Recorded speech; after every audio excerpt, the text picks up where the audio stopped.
Hey guys, it's Carter. Welcome back to the channel. Hope you guys are all having a fantastic day today. Now in today's video, we are going to be talking about how I made a little over $5,000 swing trading stock. So I hope you guys all enjoyed this. If you guys do, hit that like button, subscribe. And if you guys are watching and you're like, who is this random guy on YouTube? My name is Carter. I'm a full-time swing trader in the stock market. And with that being said, we do have an amazing school where I teach people how to find these stocks, my approach, my mindset, my strategies. If you want to take swing trading serious, check out our school because we're doing a back to school day sale for 50% off, which is insane because we got private live streams, quizzes, lectures, everything. If you want to take swing trading serious, check it out down below. And guys, let's dive into this here. So when it comes to swing trading and trading in the markets, there's a lot of things you guys need to know. The first thing being, I've been doing this for over 6 years. So some of the profits that I'm going to be showing you, they're not made to gloat. I've been just doing this for a long time. So my account has really compounded over the years, because the great thing about trading is the profits you make today can be used as leverage tomorrow. So let's break down some of our trades here and pretty much why we entered the stock here. So I made this handy dandy little notebook here, and don't just ignore the dates because I haven't dated them. They're all kind of skewed there, as you can see. But so when it comes with evaluating positions here, you guys can see the average cost or the average trade made about $861, and this is our checklist. So this is kind of like your bread and butter with trading. This is the criteria, at least I use, to determine if I should buy a position.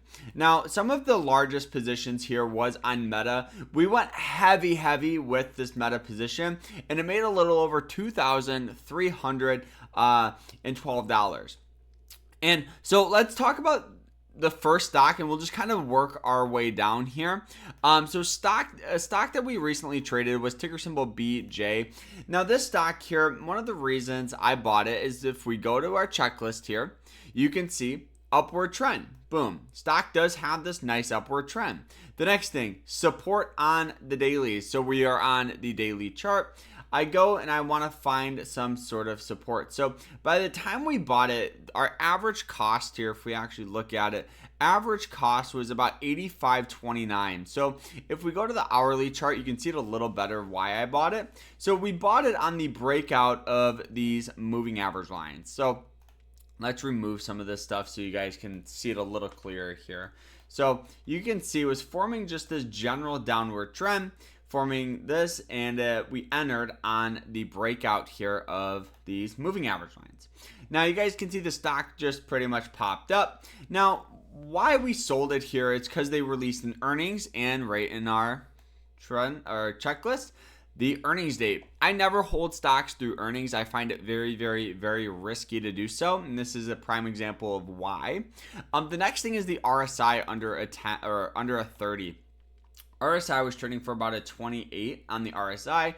Last time it was trading there, it was back in here where we had that good move. So going through your strategy, going through your checklist is a very easy way to determine, okay, should I buy this stock? So this trade made about $411, which is really good. So now going back here, we'll talk about some of the positions that we're holding and why, and then we'll talk about some of the stocks here that we sold. So one of the stocks here that we're continuing to hold here is Meta. The reason why Meta was probably the best stock to trade, at least for me, if we go and we look at our approach, okay, stock's undervalued on the RSI, stock has an upward trend, sold off, down to the 90-day moving average line or a 200-day moving average line. But more importantly, if we go to the hourly, you guys can see, let's remove these. So where would you want to buy this stock if you could? Well, it has heavy support here. So this is exactly where we bought it on this rip going up. Meta stock here, the reason why I bought it is because they released an earnings. The stock popped up due to positive earnings. They beat expectations. They have good guidance for the next quarter. And then the general market started selling off, right? Nothing to do with Meta, just a lot of fear. And then the stock went from, 523 all the way back down to levels before the earnings. So this is exactly why we hopped in. It had heavy support here. It released positive news, and often any action in the market is an overreaction. So you guys can see the stock popped up and it started using these moving average lines as very, very heavy support. So as of right now, percentage wise, we're up 16.95%, which is absolutely insane. And this isn't even from its current price. I haven't imported the current price into this yet. But more importantly, why are we continuing to hold? Why aren't we selling? So the approach and mindset is keeping your stop loss below these moving average lines. Whether you keep it below the 90, that's what I'm doing, or you can keep it below the 200 day. The difference between the 90 or the blue and the red is the red is going to act as a harder support, harder resistance. The 90 has confirmation of good buying pressure there, so we'll just leave it under there so we can make a little more money because it's above the moving average line. Now, another stock, Costco, very similar thing here. You guys can see it found heavy support in between 808 and about 992. The average cost for Costco stock here, let's go ahead and see. Average cost is $805. 805 puts us about right here. So you guys can see the confirmation of support, boom, entered here. Stock rallied its way up. We actually said you could enter on the breakouts of these moving average lines. The stock also did a golden cross, which is a bullish thing for the stock to do, and it's just rallying up using these moving average lines as support. So now let's talk about, obviously we got Amazon doing a very similar thing here. Amazon likes to use the 200-day as support here and resistance. So that's why we haven't sold out on Amazon just yet, because we're going to see if we can get that push going higher. But more importantly, some of the stocks here that we sold was Google. Now, you guys know I'm a huge Google person, but why did we sell it? So you guys can see Google has really hard support right near and around this 158 area.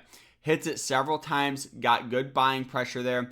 The stock popped up, and I didn't like how it fell below these moving average lines near and around that 164 area. And that's exactly where we sold. So you can see Google stock, entry, the exit, and it was only a almost 4% dip, or 4% return, not dip. But what makes up a successful swing trader, it's not these massive returns of 100%. It's those 1, 2, 3% returns compounded over the years. That's what makes up a successful swing trader. And guys, if you want to learn more about swing trading, check out our school. And for everybody watching that's already in the course, this is going to be the next thing coming for you guys. I custom made pretty much it's an online Google Sheets where you can start importing some of your trades to see what's working and just keep track of your stuff. So guys, I hope you guys all enjoyed it. If you guys did, hit that like button, subscribe, and we'll see you guys in the next one. Take care.